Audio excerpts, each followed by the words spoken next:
Welcome to another of Inside Lane's vlogs, and whilst it may appear that I'm here driving a Honda HR-V, this week I've had to pre-record what we're doing because whilst you're watching this I'll actually be testing the new Peugeot 308 GTI on its launch.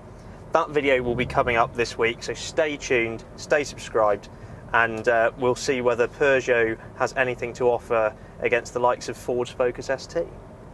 Anyway, like I say, I've brought you along on one of our video shoots for one of our reviews.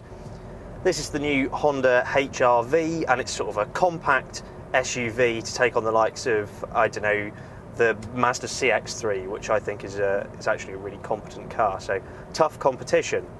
Yeah, it's not bad at all. We've actually got two HR-Vs on loan this week, one petrol, one diesel, to do a back-to-back comparison.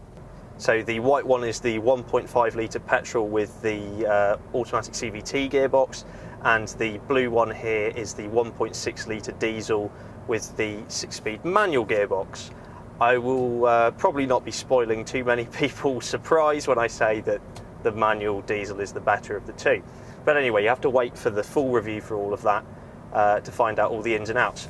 We're on location in the New Forest. It's actually not very far from where we're based on the south coast of England, and it provides a really nice backdrop. You've noticed, and a few of you have spotted actually in our other videos, that we do a handful of them here. And the reason we really love shooting in the New Forest is, despite having to cater for the local wildlife, we have had the likes of donkeys stopping shoots here before, or horses deciding to run out in the road. We do have to be obviously mindful of the wildlife that lives here. It's been here a lot longer than we have. But I really like it because with the changes of the seasons comes the changes of the colours of the forest. So one location provides lots of different vistas to put a car in front of. So the New Forest is great for that. There's also some relatively challenging roads through here, and there's hardly anyone who shares it with us.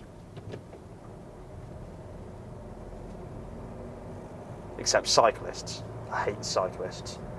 Some of you guys have been asking just how we shoot a lot of our videos, what equipment do we use. So back at base we've got a suite of Apple Macs that are kitted up to the hilt with various editing software for lighting, audio, visual effects, etc. And then we use Final Cut Pro usually to stick everything together.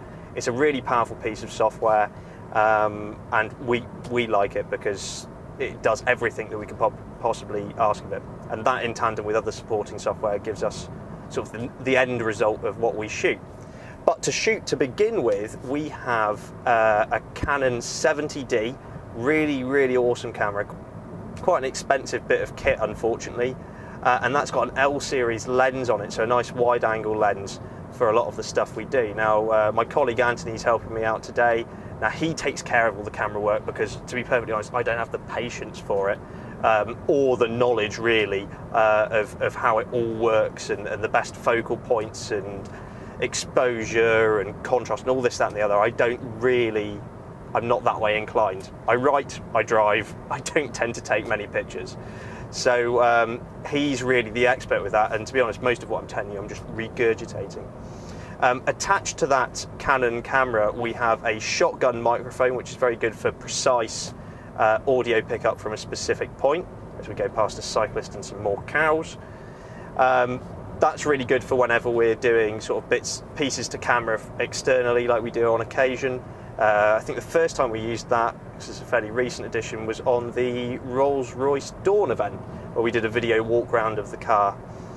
But at the base of that camera is the real genius part, and that's called a Glidecam. And basically it's a setup with the camera on top and a load of counterweights, and you balance it perfectly, and I tell you what, it's a pain in the arse to do. I can't do it. I took it to an event and the camera ended up upside down. But Anthony's great at working all of that out. You balance the camera perfectly, and it's on this handle that as you move it around, regardless of how quick you move it or any imperfections in panning shots or whatever, the counterweights ensure that the camera is always perfectly straight and level, and it produces this almost drone-like effect as it sweeps around the car. Speaking of drones, we are looking into potentially investing in a drone at the moment. We just want to see that it's obviously worthwhile to do.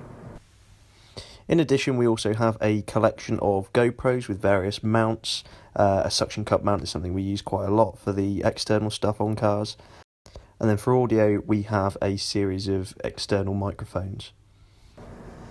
So yeah, that is us. I'm filming this just at the end of the day, so clouds are coming over, chilly day. Luckily it hasn't rained, because that throws the whole day's filming into all sorts of trouble.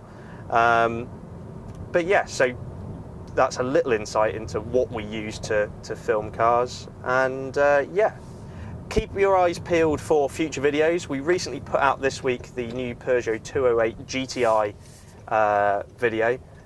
Check that out. Sorry, this might get a little bit bumpy. I've just pulled into a gravel car park.